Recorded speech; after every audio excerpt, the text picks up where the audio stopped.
Welcome to Cartoonist Kayfabe. My name is Jim Rugg. I'm Ed Piscor. Want to remind everybody to join the Cartoonist Kayfabe Patreon. We have 3 different levels that will give you access to our videos early, and at the King Kayfaber level, you will also have access to our recording sessions where you can contribute to our interviews with our guests, and we can just kind of generally talk comics in between these recording videos. Also, we are working Cartoonist. You can see our bibliography in front of you. The best way to support Cartoonist Kayfabe is to buy our books. Ed Piscor has Hip Hop Family Tree Omnibus, just announced for later this year, collecting all of the Hip Hop Family Tree books into one handsome volume, plus about 140 extra pages. So pre-order that one today while the price is a little bit lower than the retail price.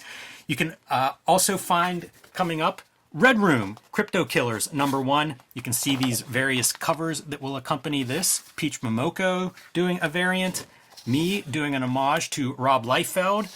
Here are Ed's Crypto Killers #1 covers, and there will be a blank sketch cover available in the first round of Red Room Crypto Killers. In addition, there are 2 volumes of Red Room also available already, WYSIWYG, X-Men Grand Design, and Hip Hop Family Tree in a variety of formats, including box sets out there. My next book, Street Angel, Princess of Poverty, will be out later this spring. You can pre-order that one right now from Image Comics. It collects all of the Street Angel comics that are not in Street Angel Deadliest Girl Alive, which is also available, as well as Hulk, Grand Design, and the Plain Janes.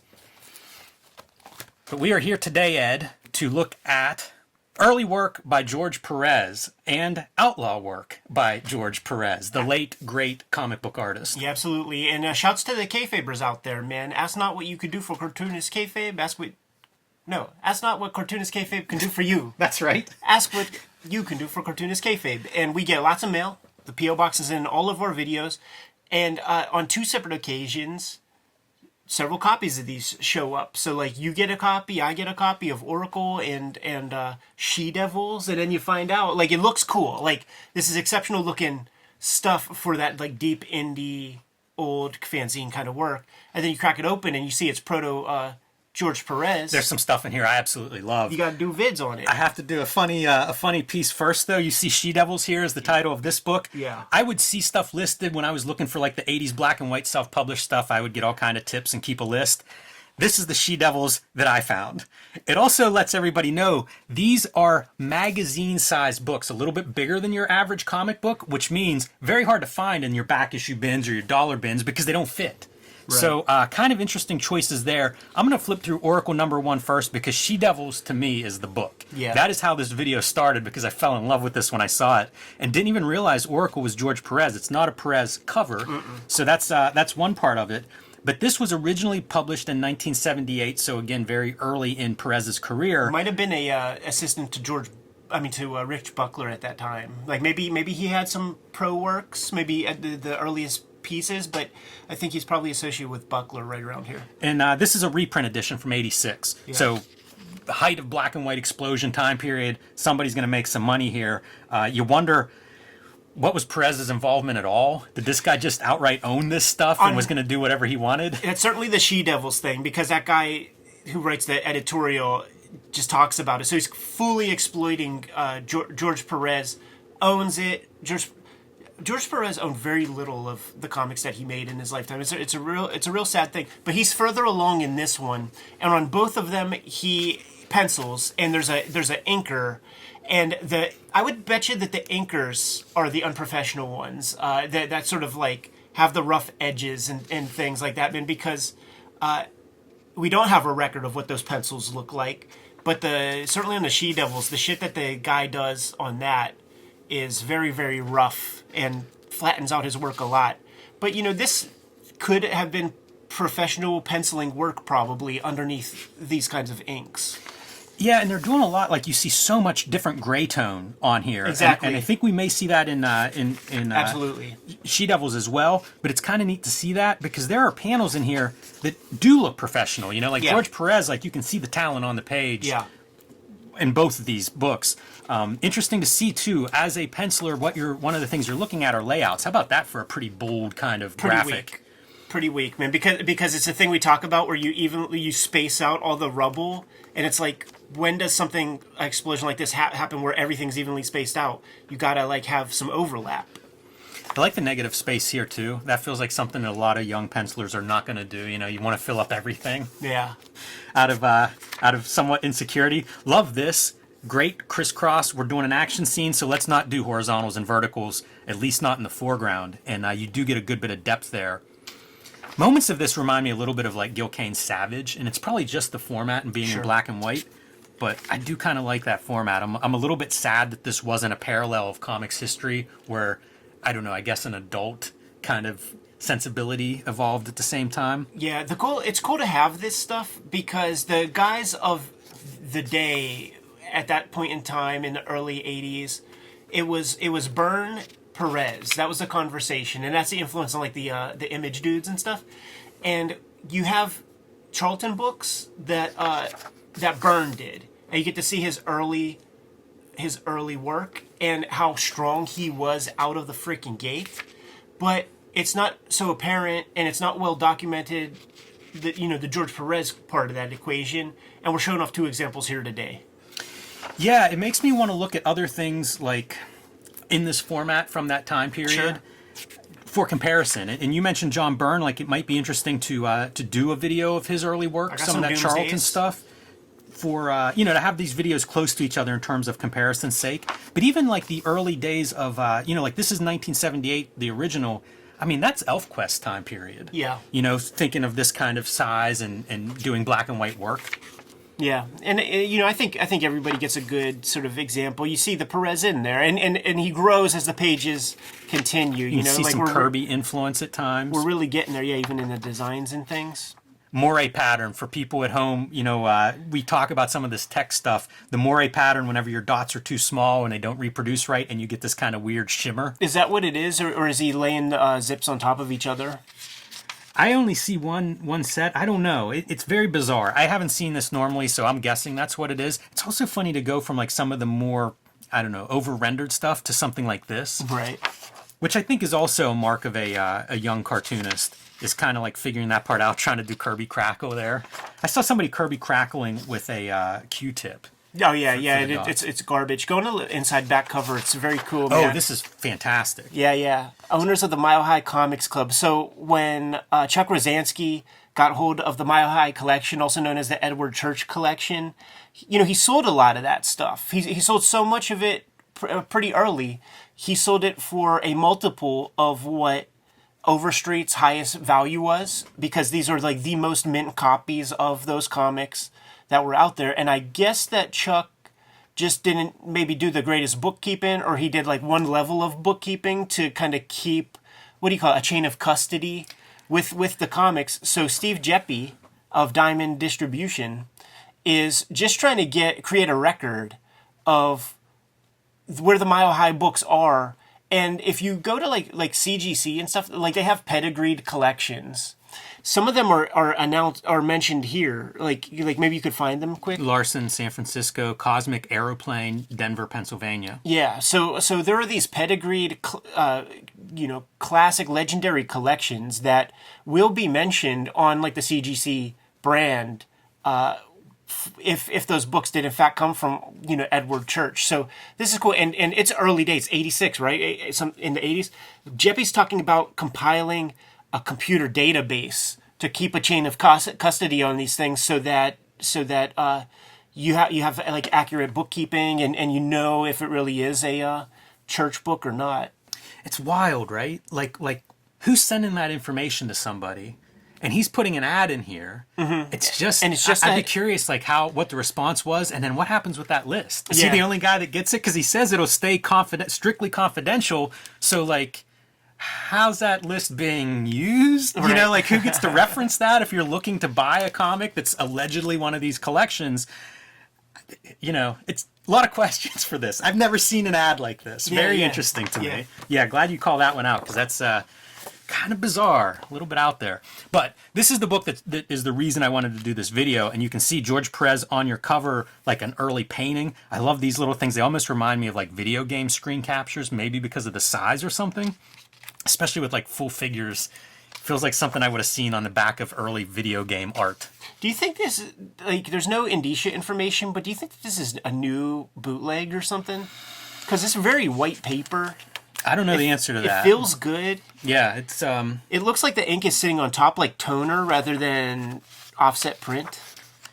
yeah, it's 1975. Well, that's what it says, but you can make a comic tomorrow. I'm trying to think of what printing would have been available, like if somebody was doing an atypical printing. Like if you were offset printing or something, you might get a different effect that would feel a little different. The paper is definitely a nice coated stock, which, not typical for 1970s comic book printing of any sort. Look at these big dots, dude. There is so much screen tone in this. But it's like the worst screen tones. Like the inker completely, it's sad that we, as far as I know, don't have a record of the George Perez pencils, because this is like the most crude inker. And what the inker does is Landgraphs him up, which is interesting to think about, because George Perez actually did a comic with Ken Landgraf.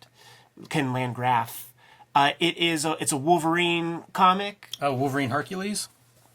It's just a 4-issue thing. Oh. It's just like a 4 or 5 page thing. Yeah, it's in an oversized Thor, maybe? A Treasury edition of some sort? Maybe not Thor. I have it in a prestige format reprint of Hulk's first appearance in Hulk issues. So like it's a 64-page comic. They gang it up with a little bit of extra stuff, and it's just like a 4 or 5 page back issue. A backup story, and they cancel each other out. Like George Perez doesn't look good, and Ken Landgraf doesn't look good. It looks like a jobber comic, but this looks like full fucking Ken Landgraf. It's really Ken Landgraf-y. Like any of these city scenes and stuff like that. And you see, like the dots matter. Like the screens you choose matter, and if the dots are thicker than the lines of the character, it just calls so much attention to it. It's very amateurish, and it flattens everything out. Also, it's a mark of the amateur inker who gets in the Zipatone era to like overuse Zipatones. I love all of it, and it is that amateur quality that speaks to me. All these different zips that they have too, like the random spot ones. There's this one that I've never seen before. It's almost dashed parallel lines. Yeah. I looked at that to try to figure out, like, is that some kind of weird extra printing thing? And then the edges of it, it's almost that 8-bit edges, where like it kind of bleeds out a little bit. Is he rubbing those dots off? Yeah. It's almost Pettibone. There's also a big bold line, which probably speaks to some of your disdain of this inking style, because that's not what we learned to ink. Like ink was supposed to indicate certain things, how far away something was, if there was weight underneath it, stuff like that. And a lot of these lines are just flat. Maybe he's using some kind of straight edge or French curve, so he's using like a big heavy pen. I don't know. But Perez, again, I feel like shines. Like these kinds of panels, lots going on in this panel from a penciler standpoint. And this is just your superhero strike team of like, boy, superhero might not even be the right word. It's a strike team of these like women agents Your that Charlie are Angels type all shits. over the from all over the world. One has a Russian accent. Look at like Popeye's a villain. We skipped the aftermag part of the beginning where it's just a bunch of text telling us who these girls are. Oh my gosh, you can't believe like reading this as an intro. It's your eyes gloss over. It's everything we always say about like the Image comics, where like we know that Youngblood is celebrity government agents because we heard so in interviews. Like this guy, it's like. Let me read one. Okay. At about the same time, Dory, short for Dorothy, Lawson, approached the group and asked to be a member. Despite her profession as a highly paid stripper, Dory dazzled the 6 girls with an imaginative array of gimmickry which resembled slapstick comedy props, custard pies, which could be made of anything from paste to corrosive material. So this is an old story. This is a young, very excited artist who's virtuous in his talents. Some sly fox character from Pinocchio comes along, sees his talents, uses his talents, and has a million ideas for that young upstart. That guy owns this shit. So I don't know if this comes out later or whatever, like this copy that we have, to exploit the boy's name, but George Perez gets nothing out of this. It's old work. I was trying to read this. It's impossible to read. It is really impossible, because you see this character being whipped here. But what is cool is not the only character that's tied up and being whipped at the same time. George Perez does write it, which I think is an added bonus for sure. It's very fun that we get his full credential on here, man, because he writes some Wonder Woman comics, but that's much later. Also, George Perez is a kinky fuck, rest in peace. But one of he would go to comic conventions, but he was a regular guest of like fetish cons and shit like that. I didn't know that. Yeah. Like you could, if you type in George Perez fetish, like there's so many photos of him at these fetish cons with like dominatrix looking ladies wrapped around him and stuff. This is maybe a little more personal comic than I give it credit for. It's his interest, yeah. It reminds me of like B-movie stuff, like the VHS stuff. I feel a lot of crossover between the 80s explosion and the B-movie kind of straight to video, flood the market. And this has those tropes, like this is more of 70s B-movie tropes. Yeah. But I love that stuff. And then you have these panels that are almost like pop art panels. That's such a cool kind of like page layout. These two are about to fight and you've got like parallel panels between them. Yeah, all this stuff. I mean, this is Lichtenstein. Like, Lichtenstein didn't understand Ben-Day dots. He's like, oh, there's dots everywhere. And that's what this inker's bringing to the table. It's irony is what it is, man. I don't have much of a place for it, but I like to have it as a document of George Perez's early works. I have a place for it right next to the Ken Landgraf magazine size stuff. Right, but like you said, you didn't even read this, so it's just... Oh, I read it. I can't tell you what happens. Yeah. I read it and go back and try to figure out who's tied up. This is dope, because you don't see no copyright, New Line Cinema, or whatever the fuck company owns this shit. It's George Perez just doing a straight up Enter the Dragon fucking poster, dude. I would love to have this poster. Once again, the douchebag who wrote created the character. This guy created the characters. It's copyright the fucking Joey Jerkoff, but George Perez and his inker do all the work. Like, what a fucking scumbag. But yeah, this is a bootleg fucking... Dude, this is Bruceploitation. Jim Kelly. Oh yeah, man. Bullshit, Mr. Handman. And there goes Mr. Handman. And John Saxon. 14 by 18 inches. I was trying to figure this part out. Yeah, how about that? I just saw a video with him and Bruce Lee from Enter the Dragon. 14 by 18 inches. Like, what the heck size are they working? Yeah, that's It must have been like 28 by 18 or 28 by 36, I think, is a paper size, like a default paper size. Mm-hmm. So you end up getting like 4 of these out of it. It's printing stuff. It might speak to why, like that Glenn dude, I like that back cover too quite a bit. It might be that this guy, James Glenn, who's, responsible for this, is in printing, and putting out like why this is a little bit weird on size and paper stock. Right. That was a lot of like the 80s black and white self-published stuff would be those odd sizes because it'd be like, oh, this is printed by my brother-in-law. He works down at the printer and yeah, we didn't measure a comic book first, or that's default size of paper or whatever. But anyway, I was happy to find this because it is the She-Devils. It's one that's been on my list forever. And yeah, this came from Kayfabe, so thank you guys for sending 2 copies of this in. Let's get out of here, man. Kayfabe's like, follow, subscribe to the YouTube channel, hit the bell. We'll notify you when new vids are available, and the vids are brought to you by the comics we make, but we also have a Patreon, and our biggest supporters get to see these videos before anybody else. The King Kayfabers get to hang out with us in a live stream as we record these videos, man. Completely mitigates the Kayfabe effect. But like I said, man, the vids are brought to you by the books that we make. Jimmy, what do you have? Street Angel Princess of Poverty is my next book. You can pre-order that one now. It'll be out from Image Comics. 240 pages collecting all of the Street Angel comics that are not in Street Angel Deadliest Girl Alive. So get both books. You'll have the complete set of Street Angel. They'll look great on your shelf. Hulk Grand Design, Plain Janes, and Street Angel Deadliest Girl Alive are all available right now as you're watching this. You can also join me on patreon.com/JimRugg to see more of my comics and art, download out-of-print zines and minis there, and you can see the comics that I am working on right now. Hip Hop Family Tree Omnibus coming soon in 2023, 10-year anniversary Hip Hop Family Tree, 50th anniversary of hip hop. Collecting all 4 volumes of Hip Hop Family Tree plus 140 pages of new stuff. Right now, as of this recording, it is $50 on Amazon. That price may change, but if you see it below, lock in your price right now, man. It'll hold tight. Red Room Crypto Killers is going to be coming out in May. Get your store to order these books, man. That's the newsstand cover. Variant covers abound. Murder on the Dark Web for Fun and Profit. There are 2 volumes of Red Room trade paperbacks out there. I appreciate your support on those crazy books. There's a sketch cover that you guys have been requesting right there. 3 volumes X-Men Grand Design, and WYSIWYG is out there in the wild. Jimmy, what else do we have out there? Subscribe to the Cartoonist Kayfabe newsletter at the links below this video. You can also find Cartoonist Kayfabe t-shirts, merchandise, hats, stickers, and lots more at our spread shop. That link is also under this video. Great ways to support the Cartoonist Kayfabe channel. Given those marching orders, will be on our way. Read more comics.